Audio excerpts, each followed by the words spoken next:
Today we have a crazy story of revenge against a pet thief. We'll get into that in a bit, but first, how I got revenge on the guy that ruined my credit score. I've always been the responsible one, and I'm not saying this to spin the story in my favor. People around me often marveled at my ability to manage my finances. I meticulously tracked my expenses, paid my bills on time, and maintained a pristine credit score. Financial discipline was my forte, and I took pride in making wise decisions. My credit score was my badge of honor, proof that I was in control of my life and my future. I had a lot of things in mind, and I'd seen what a bad credit could do. The scenario played itself one too many times in the lives of my other guys, so I knew I did not want to fall into that hole. I had big plans, owning a house, starting my own business, and enjoying a secure and prosperous life. Friends and family often sought my advice when they faced financial dilemmas, and I was more than happy to help them navigate the complexities of money management. Edward had been a friend since our college days. We had shared countless adventures and forged memories that would last a lifetime. We were inseparable back then, two contrasting souls who complemented each other perfectly. Well, not so perfectly, but you should get what I mean. While I was the cautious and calculated one, Edward was the carefree, impulsive spirit who chased shortcuts to success and took financial risks that made me shake my head. In our early days as an acquaintance, I admired his adventurous spirit and daring nature. He often had me wondering if I could live a carefree life like him. However, as we grew older, our paths diverged. Edward's financial struggles escalated, and he started down a treacherous path of desperation to escape the quicksand of his problems. But they were his to deal with, or so I thought, stupidly. It was a day that would forever be etched in my memory. I sat down at my computer, ready to go about my usual routine of checking my credit report every 3 months. The number on the screen caught my eye, but it wasn't the familiar comfort of the high digits I'd grown accustomed to. My credit score had plummeted, and a series of unfamiliar accounts had been opened in my name. My heart raced, and a sickening feeling twisted in my gut as I realized that my identity had been stolen somehow. At that time, I didn't understand how, but I was sure that there was no way I could have let things deteriorate to that level. After a while of staring at the screen and trying to make sense of what was staring back at me in the face, a chilling sense of dread washed over me. It felt like a personal violation, a betrayal from someone I'd known for years. The emotions were a whirlwind, leaving me struggling to come to terms with the reality of what had happened. It was Edward. It became evident that I trusted the absolutely wrong person and allowed a miscreant into my life. The extent of the damage to my credit score was beyond what I could have imagined. It wasn't just a minor dent, it was a full-scale demolition. My once pristine credit had been tarnished with unpaid debts, late payments, and fraudulent transactions. I couldn't wrap my head around the audacity of Edward's actions. It wasn't just about the numbers, it was about the consequences. My ability to secure loans, housing, and even employment had been severely compromised. My financial reputation, once a source of pride, had been replaced by a shadow of deceit. The dreams I had appeared before my eyes like they were telling me that they were about to leave, and there was nothing I could do about the plans I had drawn up. I became livid. It was fine for him to ruin his life and live as he pleased, but to do that with me? Without consulting me if he was low on cash? Now, that was something I thought of as premium gutter behavior. I knew I had to take action immediately. As the shock of the theft settled, I realized the urgency of the situation. I reached out to the authorities, reporting the identity theft and providing them with all the evidence I had. The process was cumbersome and time-consuming, requiring a substantial amount of paperwork and bureaucracy. I could not confront Edward at that time because I knew he would either make it seem like a joke or pretend like he knew absolutely nothing about what I was talking about. I knew that if I were to stand any chance of bringing Edward to justice and uncovering the truth behind his actions, I needed professional help. So I hired a private investigator named Sarah. Her reputation preceded her, and she had a track record of cracking the toughest cases. With her keen eyes and unyielding determination,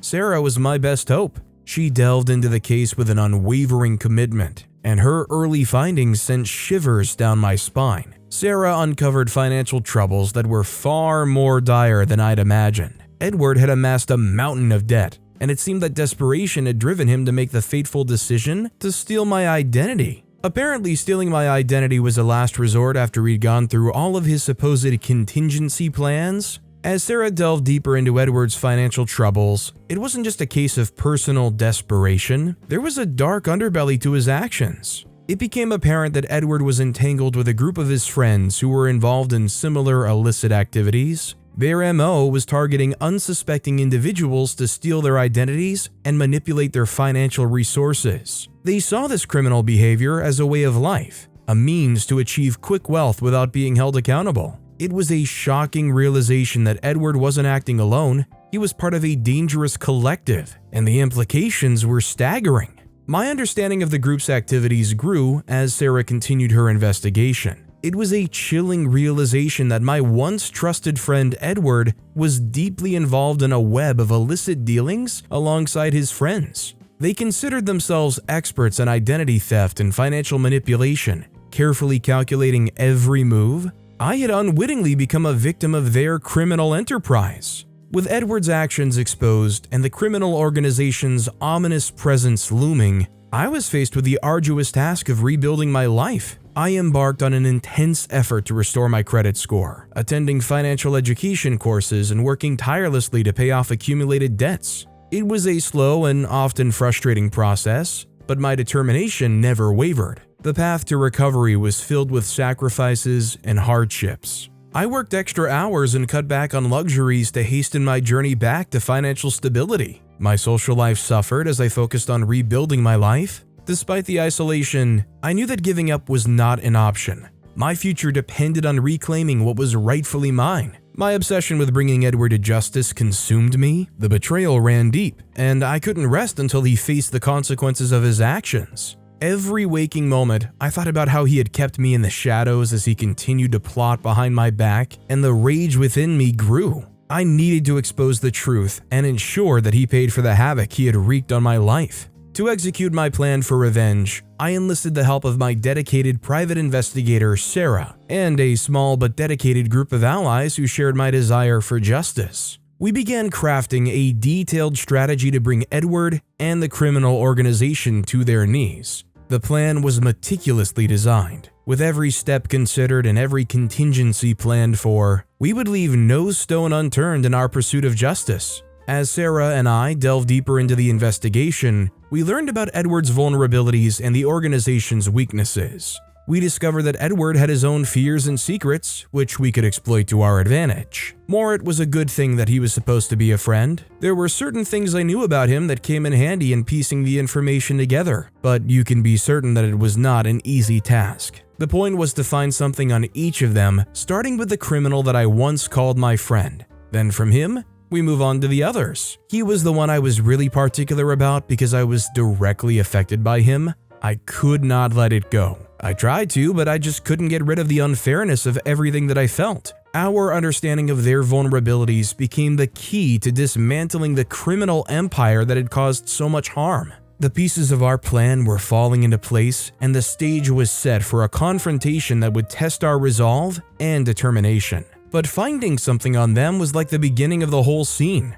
I needed to get it all to the right authorities. But beyond that, I wanted to look Edward in the eyes when I confronted him. I wanted to see the expression on his face. I mean, he should have known that I would check my credit score one time. I believed he should have known me well enough to have anticipated that. But what I don't think he anticipated was being able to trace it back to him and the rest of his silly gang. And that is where he got it wrong. He should have known I would be uneasy till I got to the end of it all. The day I confronted Edward, it started like any other day. The only difference was that he would suddenly find himself brought in for questioning. I knew that this was the only way to go about it, and I did not let the fact that we were once friends cloud my judgment. Apparently, I got to know that after I reported the case to the authorities. He was picked up, and then I was called in. The confrontation with Edward must have been intense, and it was the moment when the truth would finally come to light. He had denied all of the allegations, and upon seeing me, the wall of ignorance that he was trying to pull came down on him. I unveiled the evidence of Edward's crimes, laying out the damning facts that could not be denied. The shock and fear in Edward's eyes were a stark contrast to the confidence and arrogance he had exhibited throughout our ordeal. Edward's initial face of denial and defiance slowly crumbled as the weight of the evidence against him became undeniable. His arrogance gave way to desperation. and he realized that he could no longer escape the consequences of his actions. During the intense interrogation that followed, Edward began to crack. The pressure of facing the evidence and the prospect of a lengthy prison sentence pushed him to the breaking point. He knew that the walls were closing in, and his loyalty to the criminal organization started to waver. Under relentless questioning, Edward finally gave in. He confessed to his involvement in the identity theft and provided crucial information about the organization's operations. He had no choice but to rat out the rest of his gang, revealing their roles, connections, and the extent of their illegal activities. His confession served as a turning point in the case. The authorities now had the ammunition they needed to dismantle the criminal empire that had operated in the shadows for so long. The pursuit of justice intensified as law enforcement acted swiftly to apprehend the other members of the gang. Till today, I do not know how the case ended with the other members of his gang. What I was after was Edward not getting away with making me out to be the bad guy. A couple of weeks after, everything was settled, and although it wasn't as good as new, it was better than when I realized that my identity had been stolen. All I can say is, OP went surprisingly hands-on when credit theft was an issue here. I feel like most people, they end up just cutting off that person that did that thing to them, getting those accounts frozen. If there's any resources they can use to try to save their credit, do that. I mean, I don't know, maybe a court case? OP said, forget that, I'm going full-on vigilante here. This next story is my revenge on the design thief. As I walked through the familiar glass doors of Mitchell Manufacturing Company, a sense of duty weighed on my shoulders. The history of our family was etched on the walls, a gallery of triumphs and innovations. The Mitchell name was synonymous with groundbreaking designs, and I was the heir to this legacy. Strolling down the corridor, I couldn't help but think of my father, Benjamin Mitchell. He had pushed the boundaries of technology with every project, always striving to achieve the extraordinary. Now, it was my turn to make my mark. But little did I know that the serenity of our family legacy was going to be shattered. Unbeknownst to me, in the depths of the same company, a new engineer was slowly weaving himself into our world. Nate Reynolds had recently joined our ranks, presenting himself as an admirer of the Mitchell family's work. On the surface, he appeared as just another dedicated employee. Yet, beneath his facade of loyalty, Nate harbored ambitions far more sinister. He hungered for fame, fortune, and recognition, believing that the path to his dreams lay within the prized designs of the Mitchell family. A brilliant engineer with a troubling moral compass, Nate walked a dangerous line between genius and deceit. Of course, I did not know this then. Nate's rise within the company was swift, and he gained access to confidential information about our latest project. Unbeknownst to me, he was planning to steal not just any design but the culmination of my personal efforts, a secret project I'd been nurturing for months. In my relentless pursuit of innovation, I had devoted sleepless nights and unwavering dedication to a design that I believed would change the course of our company's history.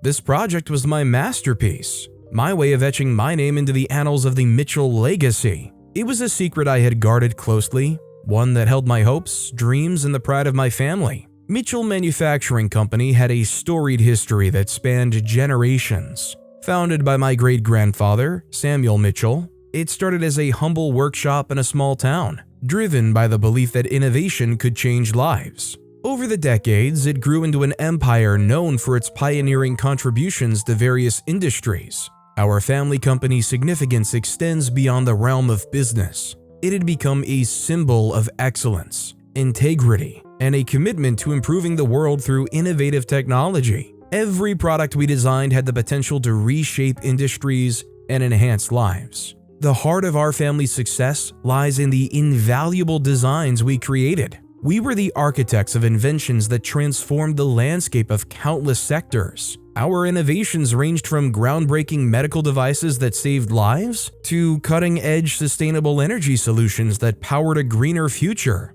One of the most cherished designs was a medical breakthrough, a diagnostic device that revolutionized healthcare by offering quicker, more accurate diagnosis. This invention alone saved countless lives and set a new standard for medical technology. Another design that held a special place in our family's legacy was a clean energy solution, harnessing the power of renewable resources to drive a sustainable, environmentally conscious future. It had earned us global acclaim, and was used in diverse applications, from powering entire cities to fueling transportation networks. The company remained on the part of making life easier for humans. It was just like any other evening when I stumbled upon the heart-wrenching truth. Late at night, in my dimly lit home office, I was sorting through some confidential company files, innocently believing that I was preparing for a presentation the next day. As I sifted through the digital records, my heart sank. There, buried beneath the layers of subfolders, I found unmistakable evidence of theft.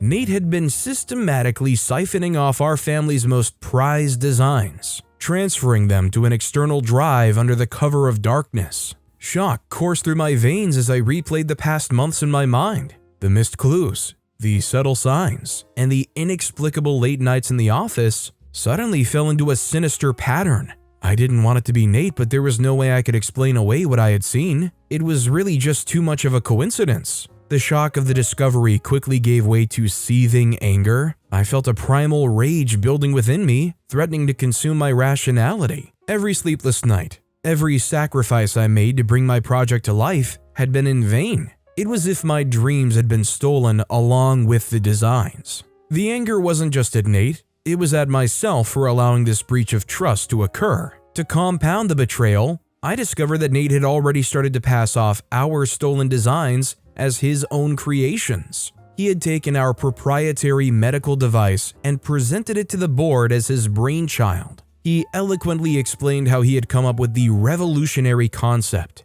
dazzling everyone with his supposed genius. His deception cut deep, not only stealing the designs but also stealing our family's hard-earned reputation. As the shock and anger smoldered within me, I realized that I could not let Nate's betrayal go unanswered. I owed it to my family, our legacy, and the honor of our designs to seek justice. So, in the dark hours of the night, I made my decision. I would embark on a quest for revenge, not only to reclaim what was stolen, but to expose Nate for the deceiver he was. I was determined to ensure that his true character was unveiled and that the world would know him for the fraud he was. I knew I couldn't do this hastily. There had to be plans all laid out to get it done. I could not afford any screw-up. To exact my revenge, I needed to enter Nate's world discreetly. I started by making myself a more visible presence in the areas of the company that he frequented. I joined meetings and projects he was involved in, all while carefully concealing my true intentions.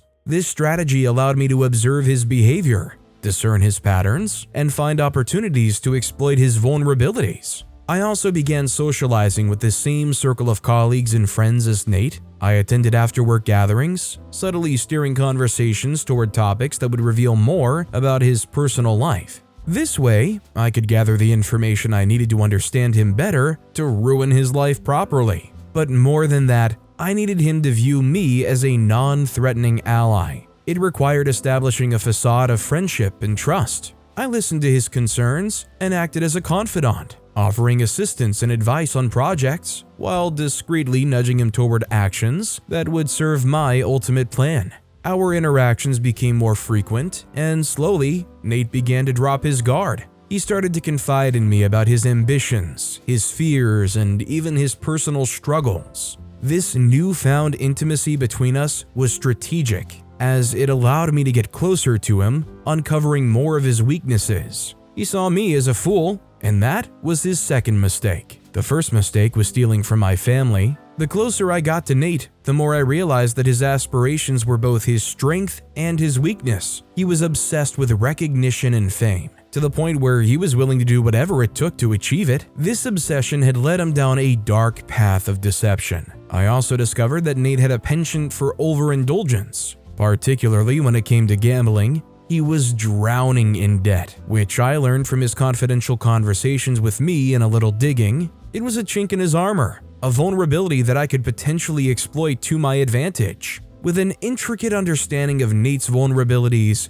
I began to execute my revenge plan with a series of well-calculated strikes. I subtly sowed seeds of doubt and paranoia in Nate's mind, making him question his own actions. I'd strategically drop hints and leave cryptic messages designed to unnerve him, all while maintaining an outward facade of friendship and support. I'd manipulate circumstances to make him believe that his deceptive actions were being uncovered, forcing him to second-guess every move. By skillfully orchestrating events, I gradually pushed him into a corner, making him desperate for a way out. Tension between Nate and me began to escalate as my manipulations took effect. Our interactions became strained, with every exchange laced with underlying suspicion and unease. There were moments when our conflict spilled into the open, creating uncomfortable scenes. Colleagues noticed our strained relationship, further exacerbating Nate's paranoia. I carefully steer these confrontations to expose his deceitful behavior, all while staying in control of my own emotions. The constant drip of manipulated doubt and tension began to take a toll on Nate. He grew increasingly paranoid, suspecting everyone around him, including those he had once considered allies. The financial troubles that had plagued Nate previously worsened as his gambling habits spiraled out of control. He lived in a constant state of anxiety, believing that the walls were closing in and that exposure was inevitable.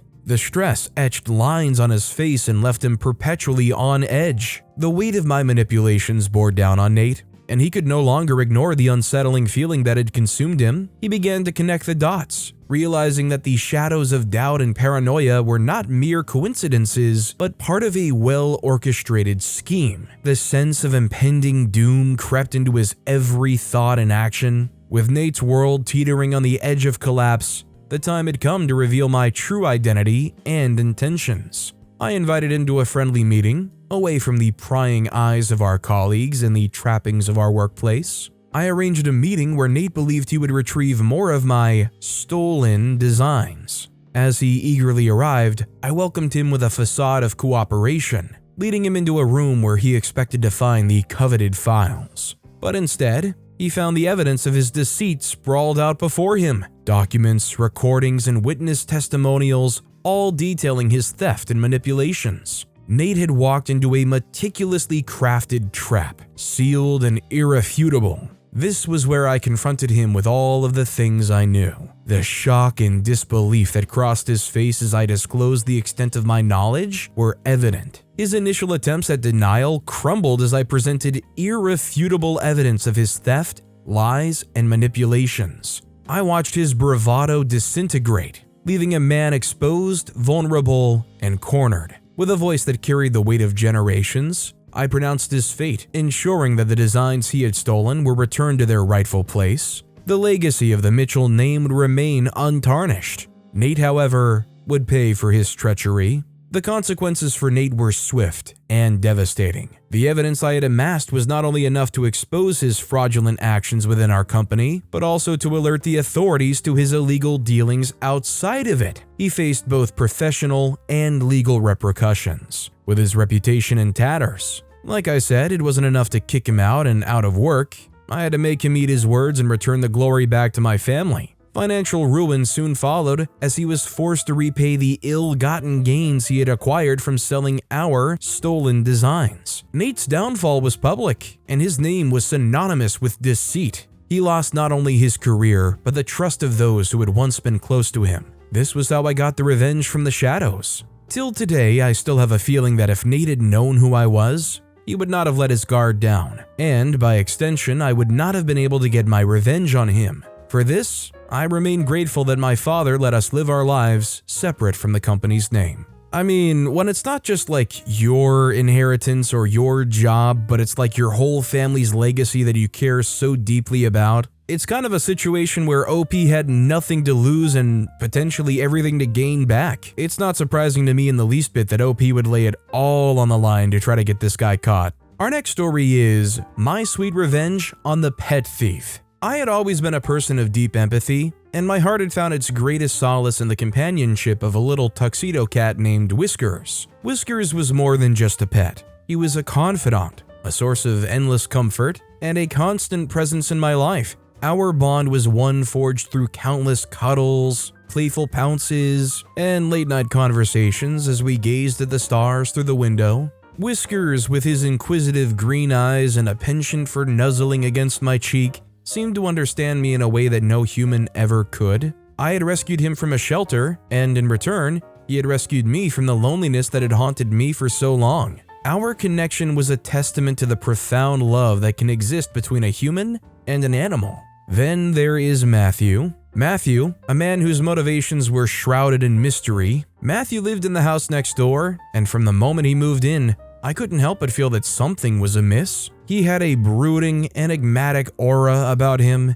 and his eyes held a secret that I couldn't quite fathom. Little did I know that Matthew had his eye on my beloved Whiskers. Not for affection, but for his own sinister reasons. Matthew's motivations were as dark as the night, fueled by an unhealthy envy of my happiness and the bond I shared with my furry friend. But it wasn't until it was way too late that I realized the evil intent in his heart. He believed that stealing Whiskers away would somehow fill the emptiness in his own heart, but he was sorely mistaken. Matthew's jealousy drove him to commit an unspeakable act, and it was a deed that forever altered the course of our lives. I still remember the day it all went to crap, the day my world shattered. Whiskers had always been there when I woke up, his soft purrs and gentle headbutts serving as my morning alarm. But on that fateful morning, his usual warm presence was absent. My heart clenched as I called for him, but there was no response, no melodious meows to greet me. I was less bothered and thought he probably had too much of me over the night and was choosing to let me be. Yet I rushed through the house, checking every nook and cranny, hoping that Whiskers was simply hiding or playing one of his mischievous games, but he remained elusive. And the realization that he was truly gone hit me like a ton of bricks. Panic washed over me as I scoured every inch of my home, my voice cracking with desperation as I called his name. As hours turned into a relentless afternoon sun, I began to fear the worst. Desperation overtook me as I embarked on a frantic search through the neighborhood, asking neighbors and putting up flyers with Whiskers' pictures. The sinking feeling that he might be gone for good threatened to drown me. Yet, deep down, I could not get rid of the thought that I would be able to reconnect with my dear pet and uncover the truth behind his disappearance. I didn't have anything concrete to this effect. It was just a knowing on my inside. My thoughts turned to Matthew, my enigmatic neighbor who had moved in next door. I had noticed his lurking presence, and something about him had always made me uneasy. Could he be involved in Whiskers' sudden disappearance? The very idea sent a chill down my spine, but I had to consider every possibility. Suspicion gnawed at my mind as I approached Matthew's house, steeling myself to ask if he had seen Whiskers. As I stood at his doorstep, my heart pounded and my voice quivered as I inquired about my beloved cat.